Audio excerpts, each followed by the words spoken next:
Welcome back to the Immigration Answer Show. My name is Jim Hacking. I'm an immigration lawyer practicing law throughout the United States, out of our offices in St. Louis, San Diego, and Washington, D.C. Thanks so much for joining me. Today I am in Minneapolis, Minnesota. I'm getting ready to take a 3-day vacation or till Sunday with my best friend Brent, my buddy Jim Miller. We're just going to hang out, go to do a bunch of stuff on Lake Minnetonka. Very excited about that. Excited to be with all of you. This is episode number 220 of the Immigration Answer Show. 220. I'm coming to you live from the Mall of America, which my wife points out is a great place to broadcast from because we help bring people to America, and I'm at the Mall of America. I think this is the biggest mall in all of America. It's absolutely insane. It's 4 stories tall. If this mall doesn't have it, it's probably not worth having. Got a really big announcement today. We got some really good news, great news. We today, just about 20 minutes ago, went over 50,000 subscribers. So we hit 50,000 subscribers to our YouTube channel. Thanks for all of you who do subscribe. That's what makes all this worthwhile. That's what makes this fun. Go ahead. Leave us a note in the comments if you can on what you think about us hitting 50,000 subscribers. I know that some people have been with us since we had 1,000 subscribers. So it's pretty amazing to hit 50,000. And I told my team I'm sort of as excited about the fact that we had 2,000 subscribers in the last 28 days. So we went from 48 to 50 in just under 2 months. So we think that our videos have really gotten a lot better thanks to my man Justin. He's done a great job on the production value. I think the show's gotten a lot better thanks to my friend Hooli helping out with the comments. We do miss our friend Daniel. We'll be glad when he comes back to the show. But the show's really rocking and rolling. And I'm going to go for the full hour today. And then I'm clocking out till Monday. So no shows the rest of the week. Our next show will be probably next Tuesday because I'm traveling next Tuesday at 4 p.m. I'm traveling on Monday. I have to go to immigration. I'll be at an immigration interview in Fairfax, Virginia on Monday morning. Then I'll be going to our office in D.C., having lunch with my good friend and one of our kick-ass team members, Florencia. We're going to have lunch together in D.C. Then I'll be coming back. So no show on Monday. Our next show will be on Tuesday at 4 p.m. Looks like we already have some people in the waiting room. I'm going to go ahead and get started. If you haven't already, let us know in the comments where you're watching from. Let us know where you're watching from. We'd love to know that you're here. Give us a shout out. Give Julie a shout out. Give us a shout out for the 50,000 subscribers. I'm going to go ahead and get this thing started, and I'm going to talk to Joel. Hi, Joel. How you doing, Jim? Thanks for taking my call. Sure. How are you doing? Doing okay. So I married somebody from Mexico. I married her in January. And I put a CR1 March of 2022. And the issue with her is she lived illegally in the U.S. between 2005 and 2010. But she left on her own, in 2010, left on her own, wasn't deported, doesn't have any re-entries. And she does have a little boy that she had in 2009 with her, which he's an American citizen. And like I said, she has no deportations and no re-entries. And wanted to know what you think about how this case is going to go if you down the line. How are we going to prove that she left in 2010? She's got letters. She had another son, and she's got letters from her employers when she was working from 2010 all the way through. She's got registrations from school. I don't know what else we can get as far as evidence that she was out of the country. So just to be clear, she only entered the United States one time. Yes, sir. So that's good. So if she had a 10-year bar, she's already done that 10-year bar, but we're going to have to prove that she hasn't been in the United States in the last 10 years, and we're going to have to prove that she left in 2010. I think that's going to be the whole shooting match. Having records related to her kids will be helpful, but does she have any kind of bills or doctor bills or doctor records or records relating to her being in Mexico? I don't think she does. The whole time while she was back in Mexico, she lived with her mom, so nothing was under her name. The only thing she has that we can get is, letters from her employer saying that, she worked for three different It's her employer. I thought you were saying it was her other son's employer. It was her employer. It was her employee, yes, sir. So that's good. Yeah. Does she know, Joel? Does she know the exact date that she left the United States? Yes, sir, she does. How does she know the exact date she left the United States? I'm not sure if she still has the plane ticket. Oh, she flew back. Yes, sir. Oh, and then Joel, that's the most important thing. If you can get proof that she flew back, that's gold. That's like the most important thing she could possibly like. That's the most valuable thing she owns other than her kid. So she's got to try to track that down. Okay. Does she know what airline it was? I hadn't asked her that. I don't know, truthfully. She centered more on her kids' evidence, that they were always registered in school, and she was the one doing the registering, and because they've always been with her. She had a previous child, so there's always been two kids at school during this whole process. Yes, sir. Well, the I-130's only been on file for a couple of months, so she has plenty of time to start digging around. I would just ask her to be as creative as possible. I would go down to the basement. I would go up to the attic. I would look for every piece of paper I can. I would ask friends who might have taken pictures of her in Mexico at birthday parties in 2010 or 2011. I would just give all the time in the world. It's going to be at least a year until she has her visa interview. So use this time wisely and try to just find out what you can get. All righty. Sounds good.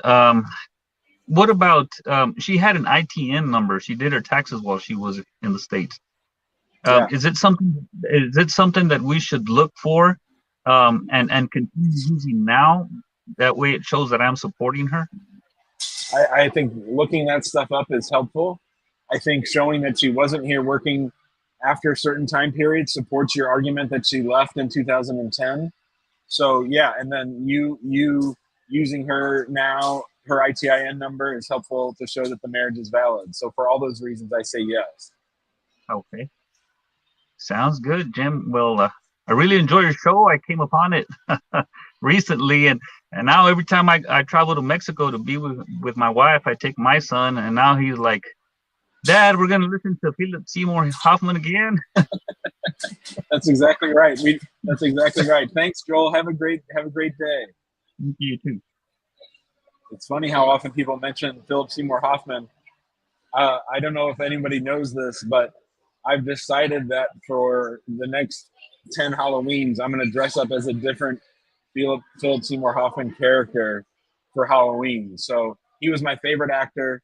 I spotted him early on in Scent of a Woman, and we, of course, miss him greatly after his passing in 2012. It's actually sort of hard to believe that he passed away in 2012. All right, let's say hi to Ramanpreet. Hi, Ramanpreet. Hey, Jim. I'm one of your previous client. I got my GC last year in August. So my question is, I was planning to go on a trip to Europe next year, but my GC conditional expires through a marriage on August 2023. So let's say I file with you guys 3 months before it expires. Am I eligible to travel even if it takes them a year to give me my 10-year green card?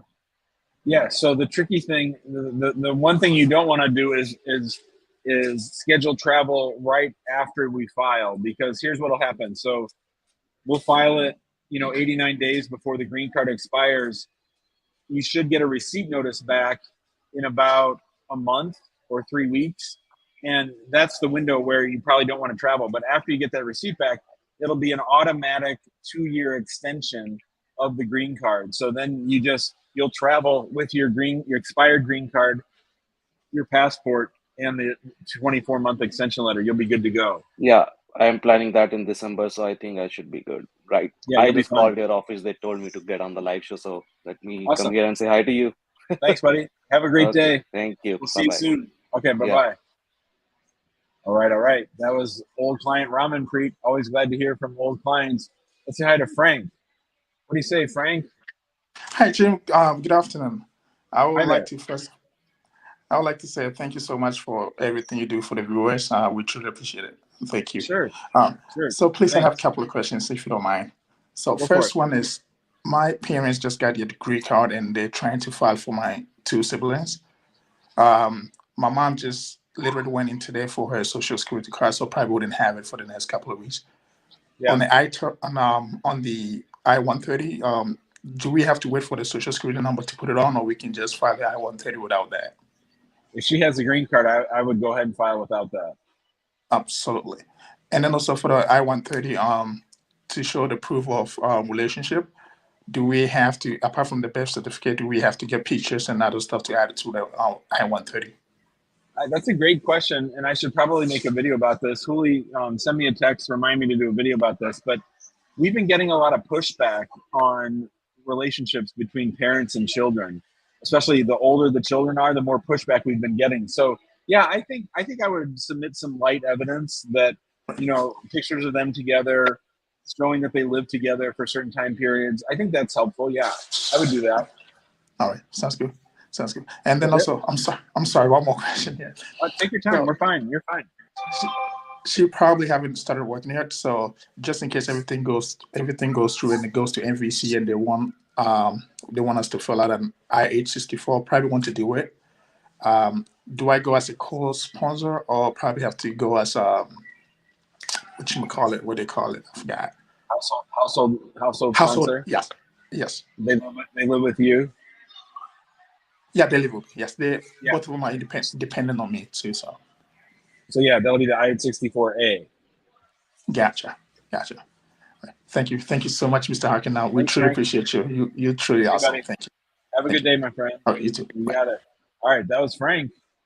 Always happy to see Frank. He's a good guy. That was a nice call. Well, we got all kinds of people in the waiting room. All the best to Frank and his mom and his siblings. All right, let's say hi to Emmanuel. Hi, Emmanuel. Hi, Jim. How you doing? Good. How are you doing? Great. Congratulations for the 50,000 subscribers. Yeah, that's exciting. Thanks. Yeah, we're excited. You're welcome. Yeah. So, just a few questions. First of all, for the I-130 for the affidavit of support, my co-sponsor was only able to upload a 2 years tax form. Would that be a problem? They were unable to upload it. What do you mean? I mean, we uploaded the tax form, but it was just for the 2 previous years. She didn't file for taxes this year. How much did it? Not this year. So you're missing this year. Yes, we're missing this year, but she filed for the previous 2 years. But is she not filing taxes for this year? Like she has zero income, or she just doesn't have her tax return yet? Yeah, she doesn't just have it yet. Yeah, so you'll get an RFE for that. Oh, RFE. Okay, because we already uploaded it. We already submitted the document online. Yeah, and they might let it go, but I mean, we're in July now, so in their mind, her taxes should be done, so they'll ask for them. Let's see. Okay. So another question. After we submit the last tax form for this year, do you think it's possible to get an interview done outside the country this year? After we submit all the document in Dubai. I'm in Dubai. Maybe, probably towards the end of the year, maybe. Oh, okay. All right. Okay. Thank you very much. That's all I have. Thanks, Emmanuel. See you, buddy. Thank you. For sure. Right. Have a good day. That was Emmanuel. He had questions about the I-864. Next up, Anish. Hi, Anish. Hey, Jim. How are you? All right. I'm great. How are you doing? I'm a big fan of your show, and I do watch your videos pretty frequently. Awesome.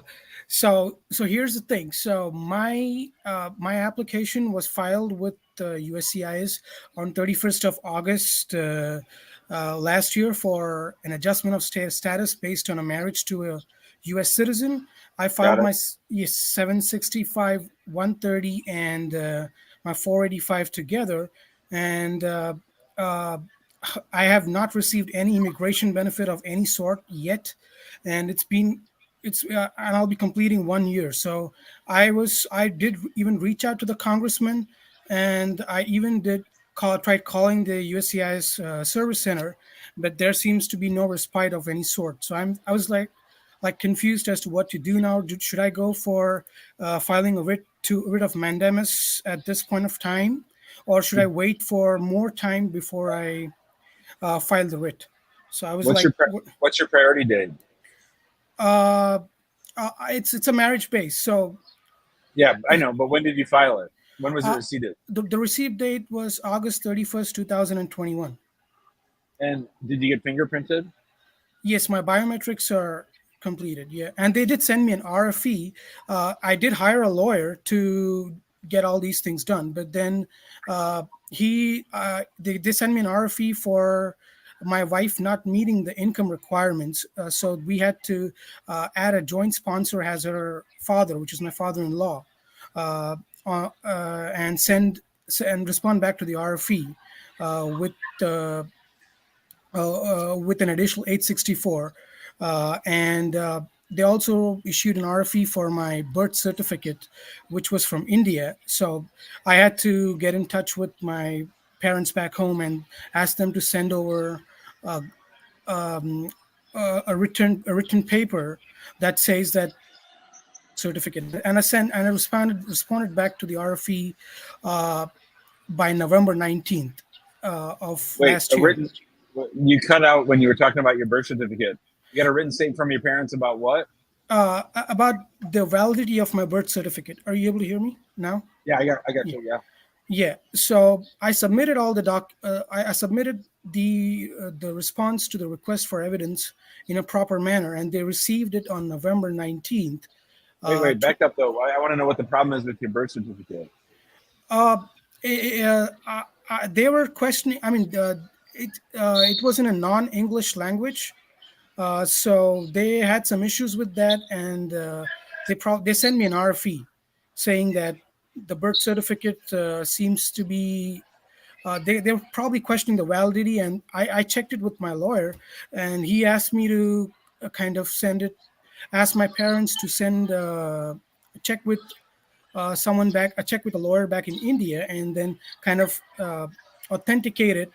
send a document that authenticates the birth certificate back to the U.S. And when I got that, I sent it back to USCIS as part of the evidence request. But then, since then, they have not, either acted in any way whatsoever on my case. Neither have they denied it, nor have I got any response. So let's back up a little bit. What was your status before you applied for this marriage-based green card? I was on a CPT. I was maintaining my status through college. I enrolled CPT at Maharishi University or Cumberland University or Transylvania University? New England College. And okay. All right. So how long had you been going to that school? I will since May 2021. Are you still going to that school? I will be Yeah, I mean, I'm done with my last semester, so I'm using Are you going to get a degree? Yes, that's going to be my second degree, second master's. So okay. So putting that to the side, because CPT is its own problem. All right, so you're telling me that you hired a lawyer at the beginning to file all this case for you, right? To file my adjustment of status, yeah. How much money did your wife make on her taxes last year? I don't remember. I got to check the 864. Probably about. Roughly. Sorry, what? Just roughly. Roughly about 20,000 a year. And how about the year before that? Year before that, probably 18,000. She was working part-time. So your lawyer allowed your submission to go to USCIS, even though she clearly needed a co-sponsor. Yeah, he didn't tell me that. He just simply filled in an 864 and just sent it until USCIS got back to us with a request for evidence. And he's also submitted a birth certificate that did not have a translation. Is that right? Right. Are you sure this guy's a lawyer? I think so. How much did you pay this lawyer? About 200 as the initial $200 as the initial fee for consultation, and then about 4,800 or 900 including the USCIS fees. Did he charge you for the RFE response? No, he didn't. Well, it's inexcusable that a lawyer would send. There's no excuse for a lawyer sending out a packet where a co-sponsor is clearly needed, and there's no excuse for a lawyer sending out a packet with a birth certificate that's not translated. Those are guaranteed to flag your case and slow it down. So this lawyer's a real moron. Yeah, that's what I mean. I just don't know what to do, and it's just I'll be 1 year down since my application was filed, and I don't even have a green card EAD as an immediate relief, so that I can stop going to school. And now I just had this discussion with him, and he was of the opinion that I should stop because I'm graduating in a month or so. And then he told me to not enroll in another degree program and continue working. Your spouse is a U.S. citizen? Yes. And your first master's, was it from an American university or an overseas university? It was from Chicago, DePaul University. So you're not going to get OPT this time? No, I have already used up my initial OPT and my STEM OPT. Okay, so just to be clear, you went to DePaul University, you got 1 year of OPT, then you got 2 years of STEM OPT, then you went back to school to this New England university, and then you did CPT.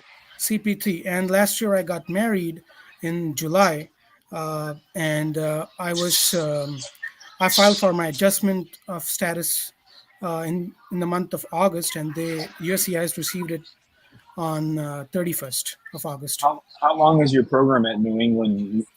At the New England school, is it a 1 year program or 2 year program? It's about between 1 and 1.5 years.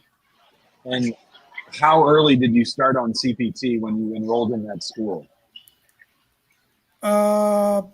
Since May, my CPT started on May 24th, 2021. Is that when you started school there? Yeah, I started on May 10th. My I-20. What I'm trying to figure out is whether or not you had first day CPT, because first day CPT is a big problem. Yeah, it's so May 10th, 2021 is when So your first semester you started on CPT. Right. Now, did you work for the same employer that you worked for when you were on OPT? Right. Yes. So here's the way USCIS views this. Anish has OPT, Anish has STEM OPT. Did the employers try to sponsor you for an H-1B during those 3 years? Yeah. Did you not get selected? I didn't get selected the first 2 times, but this year they filed, and I got selected, and they sent me a receipt notice. But beyond that, I have no idea. But that was after you got married. After I got married, after I filed. So in their mind, you've been in the United States working on OPT, didn't get selected in the H-1B, then you went to a first day You need to do research or look at my videos on first day CPT. It's a huge problem. They view it as fraud. The reason your case is stuck is because your lawyer didn't file a strong case, the lawyer didn't do it right, and because you have this first day CPT problem. So they're paying very close attention to your case. Right. So they're not going to like your case. They're not going to like this case. They're going to think that you didn't really go to class, that you went to school on the weekends, that New England University is just a CPT mill, and that this second master's you got was just a way for you to keep working for the employer that tried to sponsor you for an H-1B. That's what's going to happen. And they're going to grill the shit out of you about this at your interview. And your lawyer's a moron. So, yeah, I totally get that. I mean, I just don't know what to do at this point of time. So I mean, the good thing is, in my mind, is you are getting a degree, right? Most people that get first day CPT don't get a degree; they just hang out until they get married or get an H-1B, right? So, if I were your lawyer, I would figure out what's going on with your H-1B. I would do a FOIA for your entire immigration file. I'd prepare the shit out of you and your spouse for your CPT history, and then I'd probably sue them for your employment and advanced parole cards. I wouldn't sue them for the green card, but I'd sue them for the work and travel cards. right. So should I talk to the office? Like, yeah. Where do you live? What city? New York. I live in Staten Island. Yeah, you should send in an email and say, "Hey, I was on the show with Jim today, and I want to talk to him, or I want to get working on the case." Right. So not for the green card, right? So the mandamus. I wouldn't sue for the green card yet. I would just sue for the work card. Oh, and okay. I agree. I would not go to another university. You've got plenty of universities. You don't need any more universities. Right. Yeah. I mean, I didn't have a choice because I didn't have an H-1B, and I was like, yeah. No, don't say that. Yeah. It's not about not having a choice and not having an H-1B. You wanted to get a second degree. Right. That's the exact wrong answer. Is I didn't have a choice. I didn't want an H-1B. That's what gets you in trouble. Oh, okay. Right. All right. Yeah. Call the office. Email the office. Let us know. We'll see if we can help. Okay. Sure. What's the email to reach out? Yeah, it's info@hackinglawpractice.com. info@hackinglawpractice.com. Thanks, Anish. Thanks, Jim. Thank you for Bye, your time. buddy. Thanks. See ya. Bye.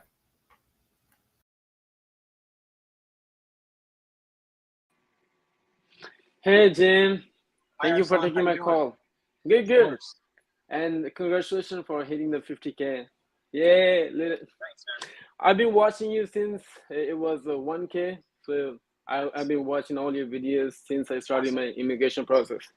Awesome. Well, what's going on with your immigration process? Tell me all about it. So I have a conditional green card which expires on January 26th or 2023. But I study in overseas and I'm going to be traveling back to Russia again. And my green card expires in January 26th. So the time I graduate, my green card is going to be already expired, you know. So if I have extension letter, is there any possibility that they can stop me from boarding on the airplane? Or I'm just a little bit scared, you know, to travel back to that country, you know, because my graduation and all that. And I can, you know. I'm a little confused. What's the start date of your 2-year green card? It expires on it was issued in January 26, 2021. And it expires in 23rd, January 26. And when do you want to travel? I want to travel back to Russia in November 2022 this year. And Yeah. when do you want to come back? And I want to come back in March, probably in March. Well, in theory, that might work because you can apply 90 days early. So if you apply 90 days early and it expires in January, so that's December, November, October. If you apply on the first day, you should have the extension letter before you leave in November, but that's going to be cutting it close. You might want to go in December or something because you're not going to be able to leave until you get that extension letter. Even my green card is valid. I'm not still allowed to go back. Even my green card is also valid. I would not leave until I get that extension letter because you don't want to be outside the United States without the extension letter. They should send it to you in 3 weeks, 4 weeks after you file it. So if you file it, I just would say go in December, not November. That's all I'm saying. Yes. So if someone receive on my behalf here, like on the address and send it to me in overseas, and I receive it. We used to do that, no problem, but now they'll know that you're gone. I don't like that plan. You can do it. It'll probably work, but I don't want it to cause you any trouble. My vote is just wait until you get the extension letter. File on the second day you're eligible, and then just wait to leave. Okay. And do we need any other kind of stamp from USCIS, like audit stamp? No, and just your valid passport, old green card, 2-year extension letter. That's all you need. And you think, is there any chance if they can stop me from boarding if I have extension letter and expired green card? I'm just a little scared from like traveling back to that country. Yeah, you're asking the wrong question. The question isn't whether they're going to let you get on the plane. The question is whether they're going to let you come back. That's the question. Yes, that's a question. Yes, exactly. And that's just because it's Russia. I think they'll give you a hard time because it's Russia. I think you'll probably get secondary inspection. I think they'll spend a lot of time talking to you about why'd you go back to Russia, who'd you talk to, who'd you meet with, what'd you do there, what cities did you visit, what were you doing, who did you talk to, all that stuff. Okay. So, but I will be able to come back. I mean, even after this interrogation, I don't mind. But the thing is that I will be able to come back and they'll let me board on the plane, right? I think so. Okay. All right. That answers my question. Thank you so much, Jim. And you have a wonderful Bye, day. Arslan. Thanks for watching, buddy. See ya. All right. That was Arslan going back to Russia. How about that? I don't know. I don't know if I'd be a little worried going to Russia these days, but it sounds like that's where he's from, so he should be fine. All right. Let's say hi to Matt. Hi, Matt. Hello, Jim. How you doing? How you doing? Thank you so much for having me. Sure, buddy. What's up? I have a situation. I entered an interview about 3 years ago. I filed all my papers 2018 November, and after 10 months, I went to an interview based on marriage, right? Okay. Based on marriage. In America or overseas? In America, in Las Vegas. Okay. Las Vegas, okay. And I've been told I'm gonna get an answer between 3 to 7 days. I still waiting. I filed many inquiries. Nobody respond. I tried to talk to the Congress, but nobody respond really. Like I tried to call immigration. I have no answers. Like nobody visiting the house, no second interview. I feel kind of lost and I don't know what to do. How are things with your spouse? How long I've been with her? No, how are things? Are you fighting? Are you getting along okay? No, everything is fine. We just back from Bahamas. Okay, great. Okay, and so when did you actually file the case? November 18th. And on November 18th, what year was it? 2018 or 2019? 2018, I filed the case. 2019, September, I went to an interview. And how was the interview? Was it long? Was it short? Did they separate you? It was very tough. It was very tough, yeah. Why? I start to get nervous at the beginning in the simple questions without any reason, to be honest, like nervous from interview, and that's it. Since I got nervous, it started to be tough with me. And I answer all the questions, they separate us, we answer everything okay. And that's it. He said it's okay, everybody is nervous, don't be worried. You're gonna get an answer 3 to 7 days. And since then, we're just waiting. So what was your status in America before you filed for that case? Okay, so I entered America 2016 February. I made an extension and I supposed to leave by 2017 January, and I met my wife before that, so I stayed. So I think I was overstaying at the time I filed the papers. What so you had a B1, B2, and then you filed for an extension? Yes, I came as tourist. Have you been married before? No, first time. And your spouse? My spouse, she born in Texas, grew up in Mexico, and she lived in Vegas pretty much since I came, 2016. But she grew up in Mexico.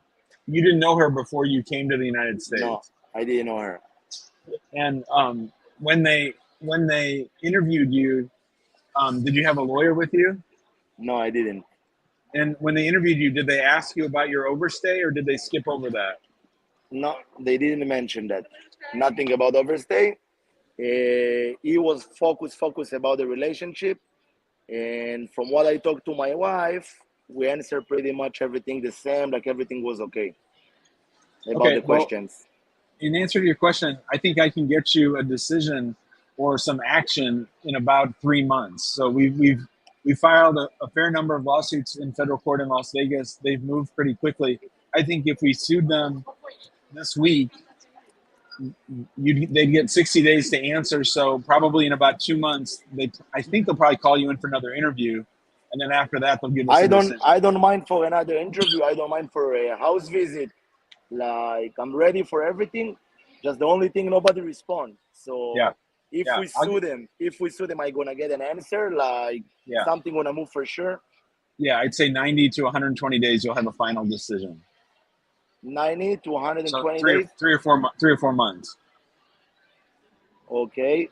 And are you sharing about the prices, how much it costs to sue them, or Yeah. I need to Yeah, talk to the office? No, it's okay. It's $402 for the filing fee. My fee Okay. is $4,600, so it's $5,002. Okay. You can break that up, but if you pay up front, then you save $500. So if you pay it all, you can either pay like $3,002 to get started, and then $500 a month for 4 months, or you can just pay $4,602 and save $500. I understand. So this is basically my only option, to sue them or just wait. That's it. What about the congressman? It's not a serious decision. They won't do anything. They can't. They don't know what to do. I got you. Yes. Okay, and let's say they come to visit in the house, for example. Yeah. There is anything I need to know? I just saw you upload something about that. Like, yeah, I have a whole video on it. I have a video about the 5 a.m. knock on the door, so check that out. But no, I mean, just as long as because she works from home and I work at like 9 a.m., so I just want to make sure. Oh, they'll come at 5 or 6. Yeah, that will be fine. All right, thanks, Matt. Thank you so much, Jim. See you, buddy. Bye. Thanks. Oh, my man's been waiting almost 4 years. 4 years for a green card. Can you believe it? That's hard to believe. 4 years, a long time. Waiting for somebody to do their job. That's a very, very long time. All right. I know that the room is full and people are trying to get in, so I'm going to try to go as fast as possible. Let's say hi to Arun. Hi, Arun. Hey, hi, Jim. How are you doing? Great. How are you doing? I'm doing good too. I'm a great fan of your show, and I just want to ask a quick question. I recently applied for my employment-based 485 in the month of May, and I think I made a silly mistake, which I realized only after watching your videos. Okay. So in the 485 form, there's a question. There's a section called criminal acts or violence acts or violations, which I thought is completely referring to a criminal act or a criminal violation.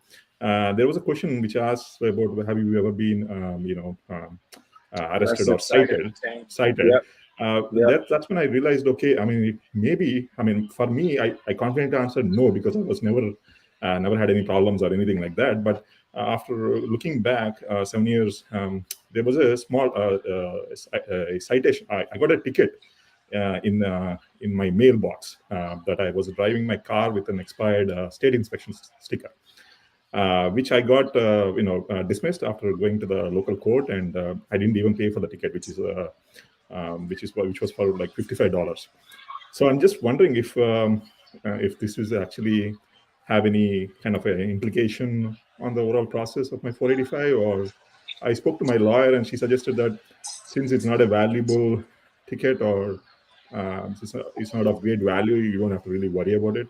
But I'm just wondering. I agree with your lawyer. I don't think you need to worry about this at all, and I'll tell you why. I mean, she's right. It's a minor violation.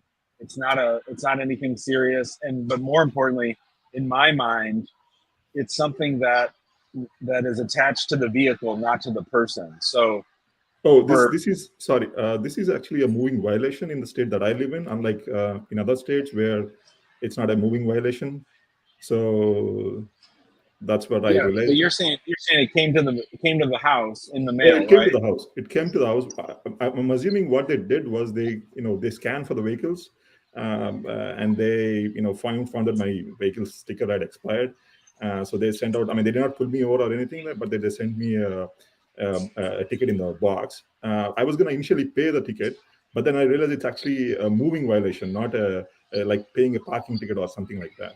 So that's when I thought, okay, this is something I have to fight in the court. And I took my inspection and everything came out clean. And the judge, straight away, just in a minute, she dismissed the ticket, and I didn't have to pay anything at all. Yeah. So I wouldn't worry about this at all, Arun. Oh, thank you, Jim. That's all I had to ask. And I definitely, this is actually a result of watching one of your videos. Otherwise, I would have never really noticed that. Oh, sorry if I made you appreciate your worry. videos. Yeah. All right. Thanks, Thank man. you very See you, much. buddy. Thank you. Okay, bye. All right. Let's head to Balibe. Hi, Mr. Jim. How are you? Great. How are you doing? Good. I have two questions. I know some previous video you were talking about, not filing N400 while your I-751 is pending. Right. Your view have changed since the last video on that? I'm more sure of that than ever. So things haven't gotten better.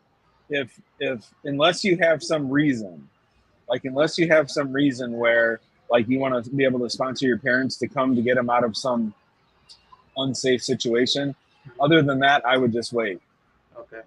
And if you file a reentry permit and you haven't gotten a chance to use it and it has expired, which form do you have to file? Is it the one I-131A or I-131?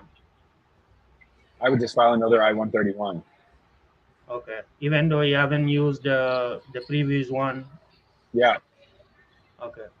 How much you charge for filing the I-131 and the N400? The N400 is 4,000. The 131 is, I think, 1,500. But if you hired us for both, I'd probably do the 131 for pretty cheap. Okay. All right. Thank you, Jim. Thanks, Albe. See you, buddy. Bye. All right, we're just flying through these questions today. We're moving fast. We're trying to get as many people through as we can. Let's say hi to Dennis. He's been waiting for a while. Hi, Dennis. Hey, Jim. Thanks for having me on your show. I recently married my wife in May of this year. She's from Indonesia and currently still living there. I just had a couple questions to make sure I'm not walking over any landmines. So I'm a U.S. citizen, and I was planning on moving back to Indonesia and filing the I-130 while I was there, or filing it first and then moving back with my wife. I'm going to have a remote job from the U.S. and also will be maintaining my domicile as well. So do you foresee any issues that I might have? Am I even allowed to go back to Indonesia to be with my wife during that process, or am I just overthinking this maybe? No, yeah, you're fine. You're totally fine. So I would definitely file the 130 before you leave the United States. I would get that squared away. I would even vote that you do it at least a month ahead of time so you get the receipt notices back. Are you going to maintain your residence, the same residence, or are you going to give that up? I have a lease that runs through the next year, so I'm going to maintain that. And do you think you'll come back at all, or are you going to stay there until she gets the visa? My hope was to stay there until she gets the visa, and hopefully for a speedy process. But yeah, we'll see what happens. I think it should be okay. You up until now, you've been in the United States pretty much the whole time. Yep. Yeah, I think you'll be fine. I wouldn't be worried about this as long as you're paying your taxes, keep your bank accounts, and don't do anything to abandon your domicile. I think you're fine. I'm more concerned about people who, at this stage of where you are, have been living back in Indonesia for like 3 years. You're going to be fine because you've been in the United States. It's okay to go wait. Okay, awesome. And I'll have my brother living here as well, so we have someone around in case there's anyone who stops by, I guess, or anything like that. Yeah, they're not going to stop by. The only thing I would encourage you though is don't go to the interview with her when she goes to the embassy. Let her go by herself. Okay, we can do that. Awesome. Cool. Well, that's all I got for you. Thanks so much. Thanks, Dennis. Good luck, buddy. Have a safe trip. James, are you with us? Hey, how you doing, Jim? I'm good, James. How are you? I'm doing good. So I have a question. My parents, they've been having green card over 5 years, but unfortunately they don't speak English. Whenever they learn, trying to see if they can get some information, they don't understand. Whenever they learn stuff, they keep forgetting stuff. And they was trying to get USA citizenship. I don't know how they can obtain USA citizenship if they don't speak English. How old are they? My mom, she's 49, and then my dad is 50. So, do they have a doctor? Yes, they have a doctor. Would the doctor would the would the doctor be able to say that there's some medical condition that prevents them from learning English? Because it has to be a medical condition. It can't just be they don't speak. It can't be they don't speak English or they don't even speak their home language. It has to be a doctor, because the doctor doesn't care what Jim Hacking says. The doctor doesn't care what James J says. The doctor doesn't care what your mom or the immigration doesn't care what I think or you think or what your parents think. They only care what the doctor thinks. Oh, okay. Because I went to their doctor and then they told me, they referred me to some other places. But when I got there, they told me they don't have that type of options where they can examine them. Well, is there something wrong with your parents' brains? Yeah, something may go on. I don't know. They may gonna have to examine. The problem is they're very young, right? They're very young. When it comes to usually the disabilities for people that are 80 or 75, 49 and 52 is not that old. So I think they're going to have a hard time getting their citizenship based on medical. Because what we would do is send them to the doctor, have them treat with the doctor for like a full year, and then at the end have the doctor write up a report about what's wrong with their heads. Right? It has to be something medical. It can't just be hard. It has to be something medical. So I think the older you are, the easier it is to get approved. The younger you are, the harder it is to get approved. Oh, okay. So there are no other options like for a doctor. You know, I mean, you can look around for doctors, but I think, I mean, are they on medicine? Yes, my mom, she's on high blood pressure medicine, both of them. But how about like psychiatric medicine? Yeah. I think it's gonna be tough, James. All right. Thank you, Jim. Good luck, buddy. All right. All right, boy, we're covering all kinds of topics today. Let's say hi to Sama. Hi, Sama. Hi, Jim. Thank you for having me. Thank you for doing it. It's been really helpful. So I have 3 questions. So we, wait, actually, yeah. So we came to the United States in 2013, and my dad was an asylee already, and we joined him as asylee also. But then after my dad became a citizen, my sister and I had to apply separately.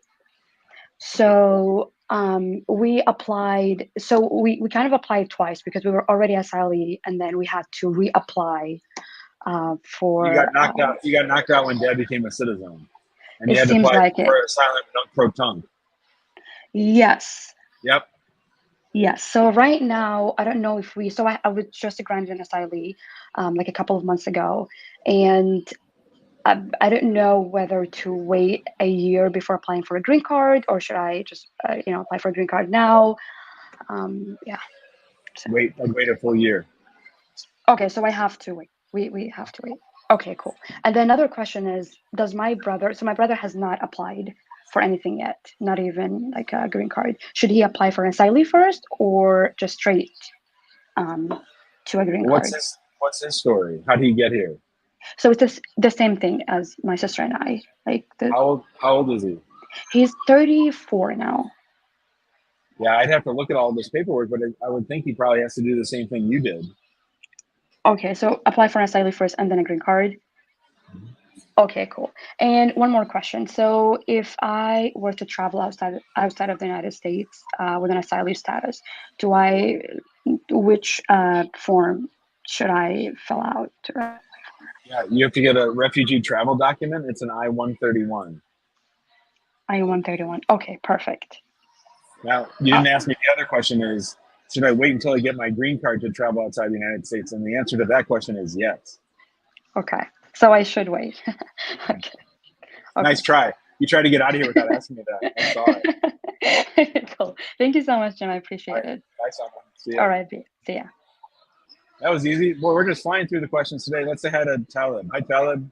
Oh, hi, Jim. How are you? Good, buddy. What's up? I'm good, thank you. So, Jim, I got my green card on the May this year, at the end of the May. So, nice. But the problem here is it's causing the work employment. I didn't get it. It's still under reviewing. So can I work with my green card? The card because they didn't give me anything like You have the actual green card, yeah. but you never got the employment docs. No, it's still like under review. Yeah, you don't need it. You'll never get it. You just work with the green card. So so I just can't use my green card to work. Mm-hmm. And how about the Social Security? Like, should I go and ask for it from? Do you have one? No, not yet. Yeah, take your green card, take your passport, go to Social Security office and get a Social Security number. That's all. And about this unemployment thing, just ignore it. So yeah, it's like the green card's better than the employment card. You don't even need that thing anymore. Okay, I don't want to do like work and then I'm gonna have problems. No, so you're fine, that's why buddy. I'm You're asking fine. Okay, Yep, thank you you're so fine, much. buddy. Good question. That's all. Yep, see ya. Okay, bye. That was Talib. We all remember Talib from back in the day. Speaking of Day, let's say hi to Day. Hi, Day. Hey, how you doing, Dave? Hey, it's the mailman. Hello, it's the Hey, how you mailman. doing? Awesome. How are you? I'm doing very well. Thanks for taking my call. All right, Sure. quick question. All right, my brother-in-law has his wife that's coming over from the Philippines to America. She already had her interview. I'm just waiting for her to get her green card and come to America. Now, once she's here, she has 2 kids that she has to leave. Okay, because my brother-in-law, he's a U.S. citizen, and he can't bring his kids with his wife at the same time as your other relative. So what we're waiting for is for her to come here. That way we can put in an I-130 for both her kids. You're gonna have her do it. Yep, we're gonna have her do it. Yeah. Why? And so this woman in the Philippines is married to your brother-in-law. Is that what you said? She's married to my brother-in-law. The problem is that one kid is his and one kid is not his. Yeah. So, okay, but they want to bring both of them here. What's that? They're going to bring both kids here. Yeah, they're going to bring both kids here. That's correct. One kid's a U.S. citizen and one kid isn't? No. Both kids are in the Philippines right now. But is what you said? One of the kids is fathered by your brother-in-law, right?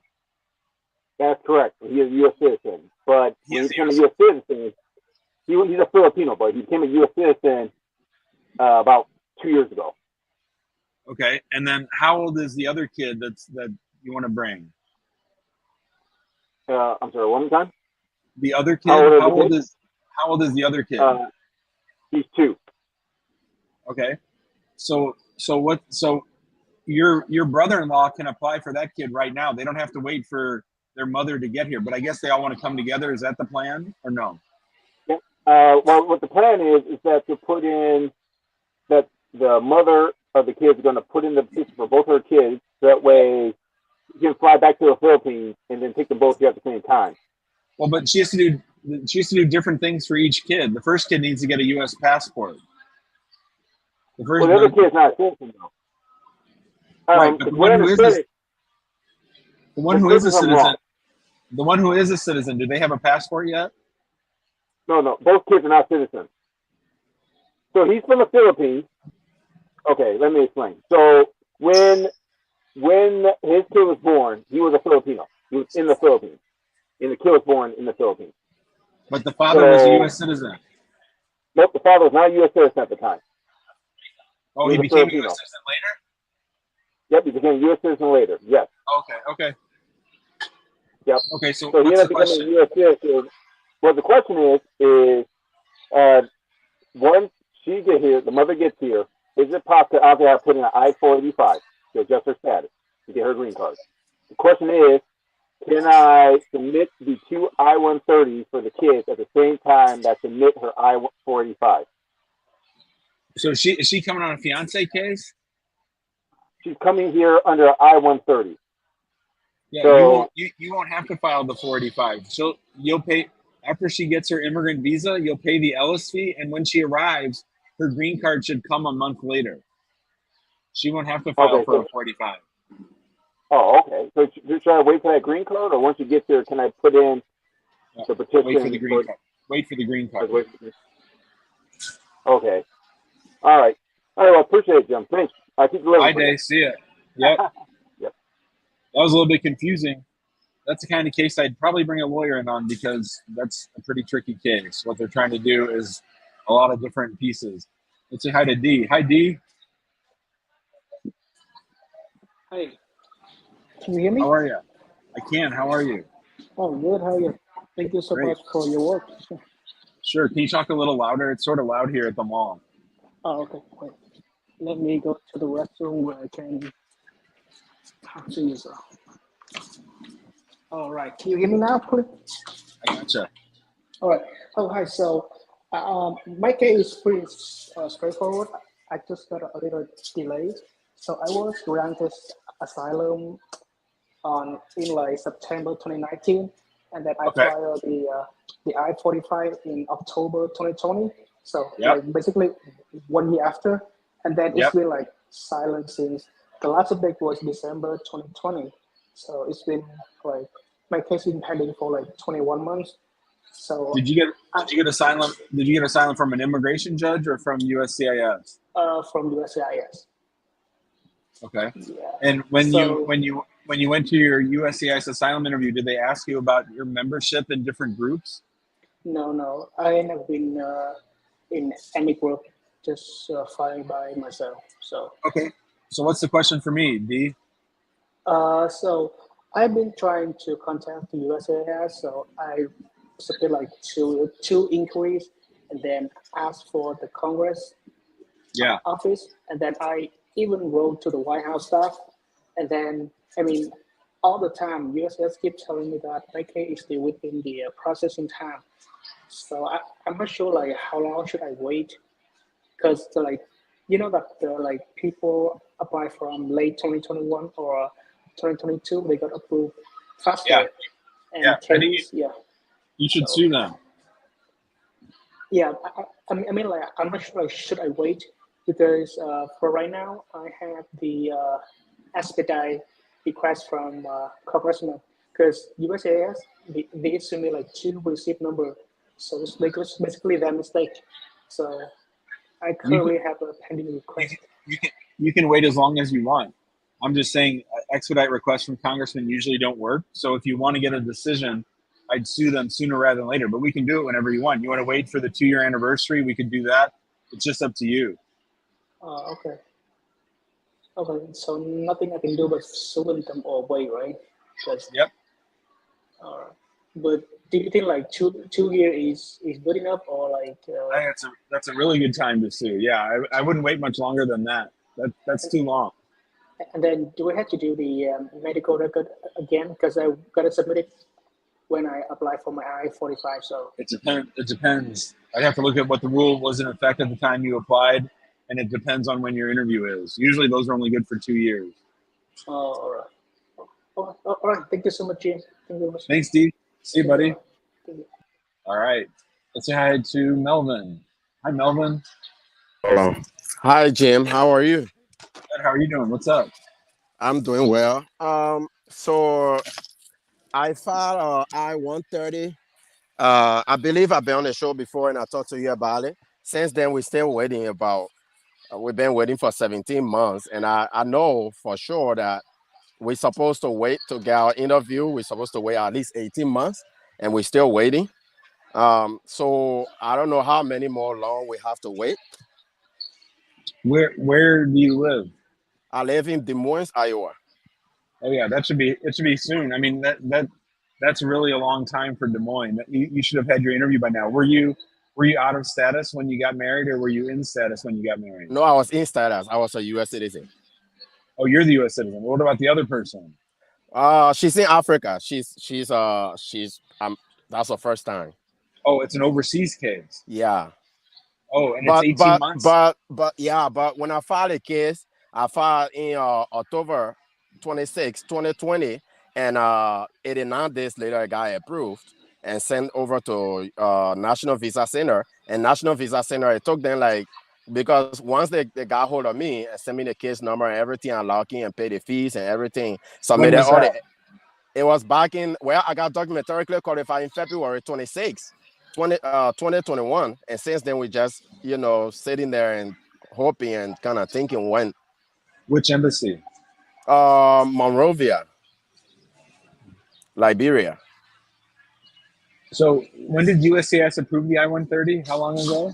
They approved it. Where I sent it in. I did it online. And then they approved it 89 days later, which was January 25th, January 28th. National Visa Center received it. 2021 National Visa Center received it, and the same day I paid the fees and everything and submitted all the evidence and document. And then February 26th, they sent me a email saying I was documentarily qualified, and they are working with the embassy to schedule my wife's interview. But since then, we've been waiting forever. Since February 26th of 2021 up to now. So we could sue them. Yeah. So how long, if you sue them, how long would it take? Probably 3 or 4 months. 3 or 4 months. All right. I've been watching you. So I'm just send you an email, and then we'll pick it up from there, because we kind of, I tried to call National Visa Center. And one other thing is that my wedding anniversary is going to be next month, the 29th. We're going to be 2 years. And I believe in a note, they said something about whenever the marriage is 2 years, our visa category changed to RR1. And right. I don't know how to get hold of them anymore because they suspend the telephone line. Well, they'll just do that automatically. You don't have to do anything. That'll just happen automatically. Okay. All right, then. Thank you, Jim. I'm sending you an Thanks, email. Melvin. Thank See you, buddy. Mm-hmm. All right. That was Melvin. That'll do it for today's show, everybody. We'll be back next Tuesday at 4 p.m. Now, I might do a pop-up show. You never know when I get to Baltimore or Virginia on Monday. I might do a pop-up show. So you might want to go ahead and text the word show to 314-470-3300. That way you get updated whenever we have a pop-up show. Otherwise, Tuesday at 4 p.m. Thanks, Hooli, for helping. Thanks, everybody, for watching. Peace out.